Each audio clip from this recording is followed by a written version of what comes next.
Entonces, señores, ya que tenemos el API construida en memoria, vamos a hacer un paso bien importante. Vamos a crear una base de datos con algo que se llama Entity Framework. Entity Framework es un ORM. Un ORM traduce Object Relational Mapping. Significa que los datos los vamos a trabajar como objetos, no los vamos a trabajar como instrucciones SQL. Entonces, para ser más ordenados, en la carpeta del backend vamos a adicionar un nuevo folder y este new folder lo voy a llamar el folder data. Y dentro del folder data voy a crear una de las clases más importantes que tiene este proyecto. Y esa clase se llama el Data Contest. Pues yo lo llamé Data Contest, pero podría llamarse de cualquier manera. Es una recomendación que como es un contexto de datos, le pongamos contest al final, pero no es obligatorio. Sí.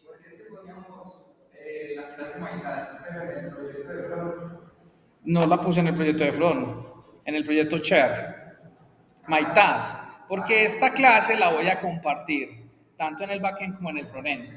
Entonces, si la creo en el backend, después ya no la puedo referenciar en el frontend. Me toca porque no puedo hacer una referencia circular.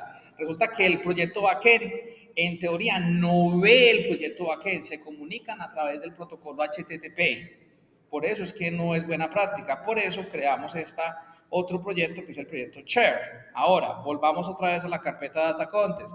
En el Data Contest, esta clase hereda de una clase que se llama DB Contest.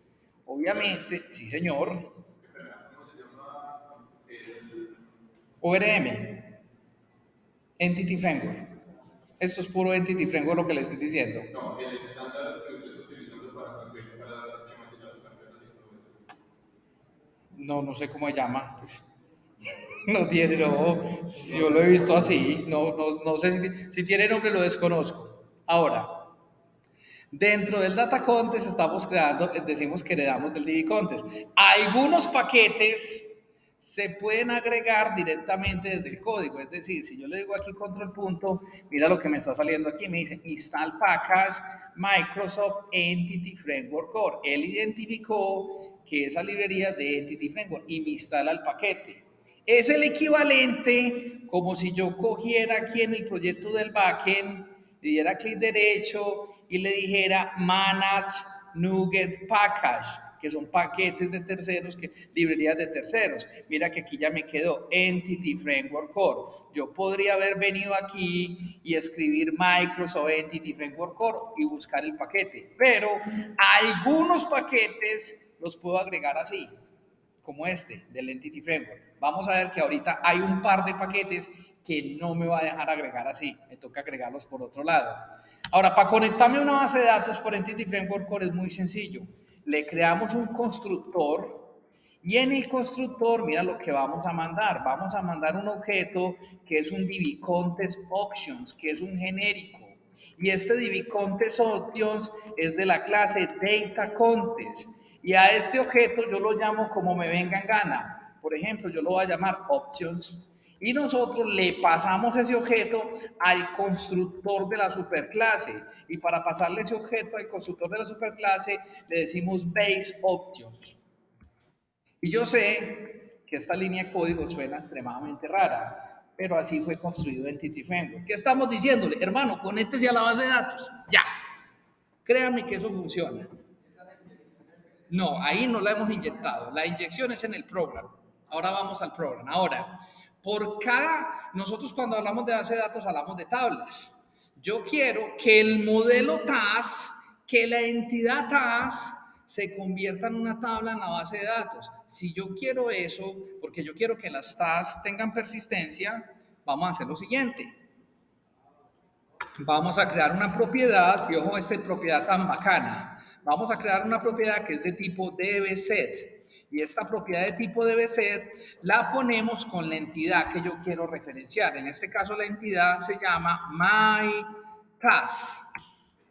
Creamos una propiedad y esta propiedad, ¿cómo la llamamos? Normalmente las colecciones se pluralizan. Entonces le vamos a decir que eso se llama MyTask con ese, y eso es todo. Ahí que estamos configurando.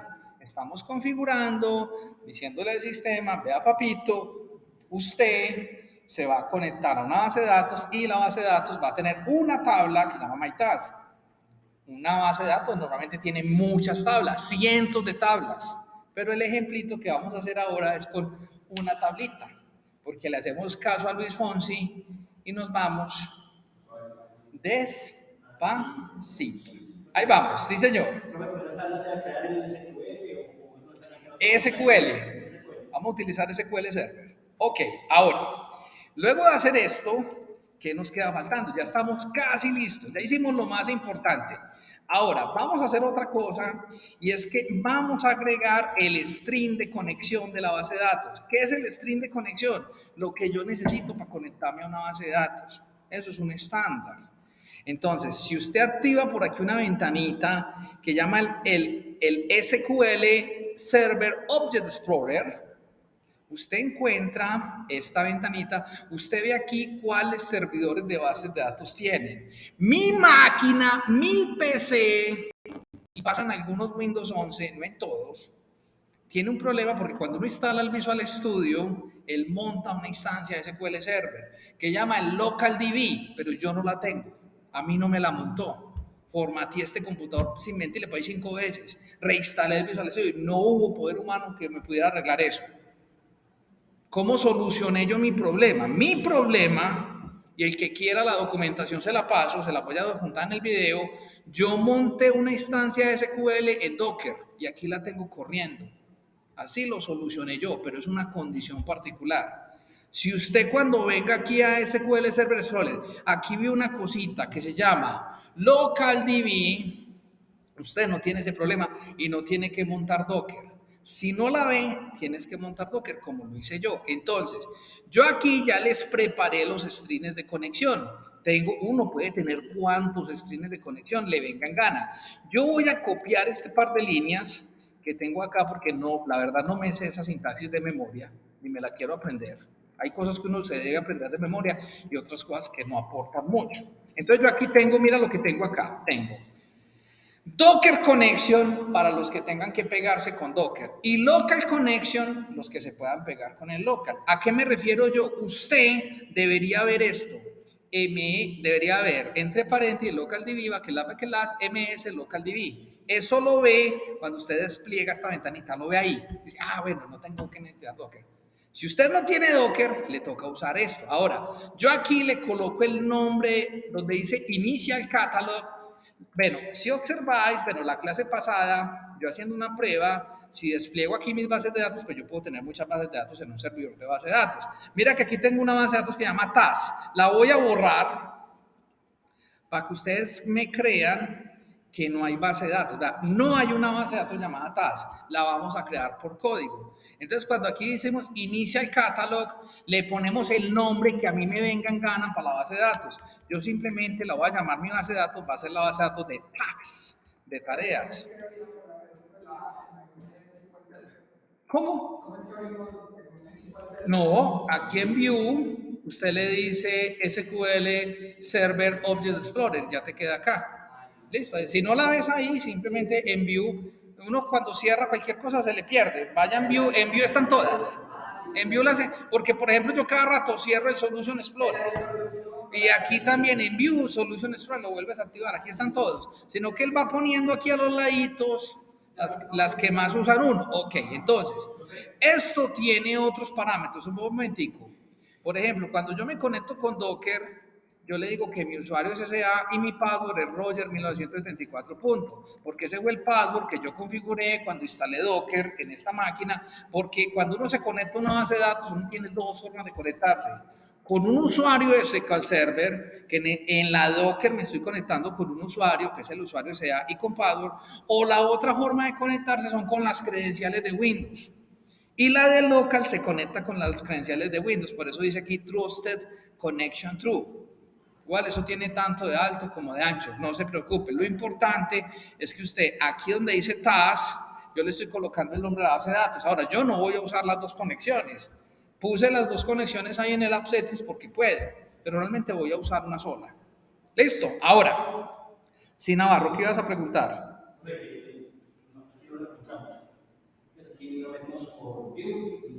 Ok, ahora cuando termine aquí ya voy y miro y les doy las instrucciones para que lo monten entonces con Docker. Es que eso pasa en Windows 11, eso no pasa. Los que tengan Windows 10 se salvaron. Windows 10 la van a ver sí o sí. Windows 11 tiene problema. No, la instalación de SQL Server no es capaz de crear la instancia, pero es muy raro porque en unos equipos sí me aparece. Hermano, cosas de la... Y no, ve, y busqué en un foro cómo arreglar eso. No, hermano, soy gente hasta de un ojo preguntando a huevonada, un montón de instrucciones, no funcionó. Yo le gasté un rato a eso y a lo último dije, no, monté con Docker porque no, la chimba, esto no funcionó por ningún lado. Bueno, ahí estamos. Si alguien lo sabe arreglar, está viendo el video, bueno, si lo sabe arreglar, agradezco que me comparta la información, porque me han mandado instrucciones y no sirve. Bueno, ahí está. Bueno, ahora, luego de esto, ya configuramos el local, ya configuramos el app settings. Lo otro es que ahora vamos a hacer uno de los conceptos más importantes y es que vamos a inyectar. Pero antes de inyectar, vamos a agregar estos dos paquetes. Vamos a agregar el Microsoft, el Entity Framework Core SQL Server. ¿Para qué nos sirve este paquete? Para conectarme a una base de datos SQL. Si me fuera a conectar a una base de datos Postgres, Oracle, MySQL, con toda seguridad tengo que instalar otro paquete porque es un paquete diferente. Pero entonces aquí nos vamos a conectar. Ese paquete si no lo puedo agregar allá con control punto. Ese sí me va a tocar. Vengo aquí al proyecto del backend. Venimos a Manage Nugget Packages y Manage Nugget Packages voy a hacerle este paquete. Se llama el Microsoft Entity Framework Core SQL Server y lo voy a instalar. Ahí que estoy haciendo, agregando ese paquetito a mi proyecto. Si le digo a set, listo, ahí agregó. Ese paquete sirve para conectarme a la base de datos y este otro paquete sirve para crear la base de datos por comando, que lo vamos a hacer ahora. Se llama Microsoft Entity Framework Core Tools. Ese sirve para correr unos comandos que enseguida vamos a correr, que son los que crean la base de datos. Entonces, si yo busco este paquetito, aquí lo tengo. Microsoft Entity Framework Core Tools, vamos a instalarlo. Ahí agregamos otro paquete. Este paquete no tiene sino 218 millones de descargas. Imagínense cómo es la cosa. Será poquito usado el paquete. Listo, bueno, ahí vamos.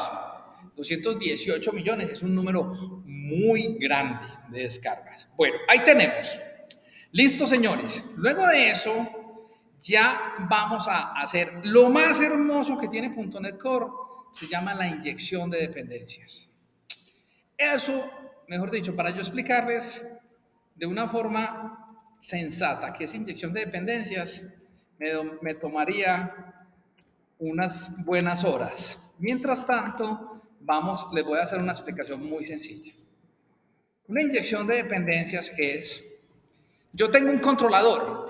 Si el controlador crea la base de datos dentro del controlador, ¿qué significa? Que ese controlador depende de la base de datos.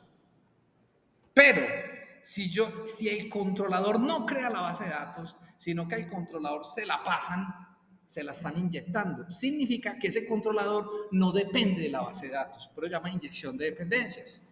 La inyección de dependencias es un concepto muy poderoso en programación y sirve para usted poder reemplazar piezas de código fácilmente. Por ejemplo, yo ahorita estoy trabajando con SQL Server, voy a inyectar una conexión de SQL Server.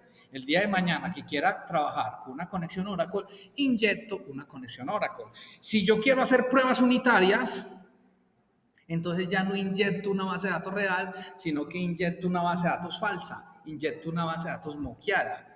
Todo el tema de pruebas unitarias que usted luego va a escuchar y va a sufrir con pruebas unitarias, eso se basa en la inyección de dependencias. Si un proyecto no tiene inyección de dependencias, no se le pueden hacer pruebas unitarias. Estamos hablando pues de otros conceptos, de otra manera, pero les digo, esta es una introducción al mundo real. Entonces, ¿cómo inyectamos la base de datos? Vean qué belleza. Aquí en el programa tengo una clase llamada Builder. Yo si le digo a Builder Services, no le voy a decir Add Controller, sino que le voy a decir Add. Si yo le digo que me adicione un contest, ¿cómo es que la instrucción? Add DB contest, y le digo, adicióneme un DB contest. Si le digo que me adicione un DB contest, él me dice, bueno, tú vas a adicionarme un contexto ¿de qué clase? ¿Cómo es que llama mi contexto de datos? ¿Quién recuerda? ¿Cómo? No, TAS es la entidad. ¿Cómo se llama el contexto de datos? Se llama DB Content, entonces le estamos diciendo adición, ¿cómo lo llamé yo? No, DB Content se llama Data Context. DB Context es la que hereda para que sea. Entonces le vamos a decir que mi contexto de datos se basa en una clase que se llama Data Context. Entonces cuando le decimos aquí Data Context, entonces ahí ya nos hace el using. Ahora, y cuando le decimos Data Context, vea lo que estamos diciendo aquí. Hay que crear una expresión lambda. Recuerde que la expresión lambda tiene la siguiente sintaxis. Cualquier indicador, le voy a poner X y flecha. Y aquí, ¿qué le estamos diciendo con nuestro indicador? Le estamos diciendo X punto, y mira, le digo use, aquí le decimos use SQL Server. Yo no puedo utilizar este paquete si no agregué antes, si no me saca error. Y cuando le digo use SQL Server, esto requiere un parámetro, una belleza. Y el parámetro es el nombre del string de conexión. ¿Y cuál es el nombre del string de conexión? Entonces, si miran aquí en el app settings, tengo dos strings de conexión. Uno se llama Docker Connection, para los que tenemos Docker, y otro que se llama Local Connection, para los que tienen el local. ¿Cuál me toca utilizar a mí? Docker, porque Docker ya está arriba y corriendo, mira que está running. Entonces, voy a decirle acá en mi program, que mi conexión se llama Docker Connection. Pero ustedes me estarán diciendo, hey, pero Zulu, ¿cuál base de datos? No hay base de datos. Y de hecho no hay base de datos. Es más, si yo corro el programa ya me saca error, porque no hay una base de datos llamada tags. Para eso agregamos ese otro paquete, que es el Entity Framework Tools. Entonces, mira lo que pasa. Si usted observa, mira que en el proyecto backend yo no tengo una carpeta llamada migraciones, no hay migrations. Vamos a crear la primera migración, que es una migración. Cada que yo le haga un cambio a la base de datos, voy a agregar migraciones. Es decir, si yo le agrego otro campo a la base de datos, taque, lleve su migración. Si yo le cambio la longitud al campo, ya no digo que es de 200, sino que es de 300, que lleve su migración. Si agregamos otra tabla nueva, métale su migración. Listo. Migraciones es cualquier cambio que hagamos en la base de datos. No, porque es que CRUD es que estás insertando datos en esa tabla. Tú no estás alterando la base de datos. Si tú modificas eso, si tú modificas la estructura de la base de datos, necesitas migraciones. Pero si tú vas a insertar datos, no estás la estructura, estás poblando tus datos, que eso lo vamos a hacer más luego. Entonces, ¿cómo modificamos la base de datos? Breve. Vamos a ejecutar esta ventanita que es la que dice Package Manager Console. Si no la ven acá, que muy probablemente no la van a ver, porque cuando uno no ha ejecutado no la ve, ¿cómo la activo? Fácil. Por aquí en Tools hay una cosa que se llama NuGet Package Manager. Y aquí hay una cosita que se llama Package Manager Console. Cuando yo la activo, volví ahí. Ahora, cuando ustedes vayan a correr la migración, tengan seleccionado el proyecto backend aquí arriba y también verifiquen que aquí también esté seleccionado el backend. En ambos tiene que estar seleccionado el backend. Su proyecto no puede tener errores de sintaxis porque él compila todo el proyecto. Entonces, estos comandos sí se los aprende uno de memoria. Entonces voy a correr el primer comando, lo voy a llamar add migration, y le pongo un nombre a la migración, el que yo quiera. Le voy a poner aquí initial DB. Le doy enter. Cuando yo hago eso, vea que hace un build. Build started es que él está compilándome el proyecto. Si hay error de sintaxis, ¡pum!, falla el build. Ahí quedó, pero yo no tuve errores de sintaxis. Entonces, vean lo que pasó. Si observáis, él creó una carpeta llamada Migrations y dentro de la carpeta Migration creó dos clases. Una que es la foto de la base de datos y otra que tiene la fecha y la hora, underline initial DB, el nombre de mi migración. Y si miran esta clase, es código para generar la base de datos. Pues yo no me imagino yo meter todo este código, me muero de hambre. Entonces aquí estamos diciéndole que crea una tabla, la tabla se va a llamar MyTask, que la tabla va a tener un campo ID, un campo description, un campo day, un campo... ¿Cómo? No es un histórico, son las instrucciones para crear la base de datos, para crear la tabla. Estamos programando con comandos. Ahora, pero este código no se ha ejecutado. Para ejecutar este código y que cree la base de datos viene el otro comando. El otro comando es update update, update, database. También se lo van a aprender de memoria porque lo usamos mucho. Cuando le digo update database, entonces vean lo que pasa. Él ahí, yo verifico que no me saquen errores. No salió nada rojo, no hay errores. Ya hay base de datos. ¿Cómo sé yo que hay base de datos?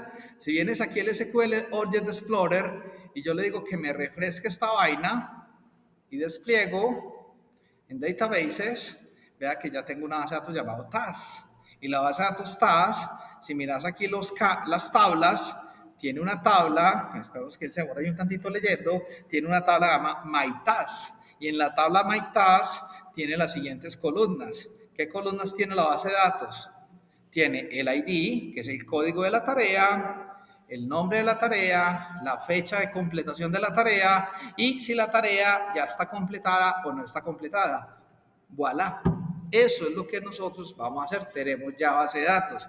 Como ya tenemos base de datos, lo que vamos a hacer es que vamos a cambiar este controlador, que era un controlador en memoria y no funcionaba bien. Vamos a hacerlo ahora con base de datos, pero eso lo hacemos en el siguiente video. Si te ha gustado, dale dedito arriba. Nos vemos en el siguiente. Muchas gracias.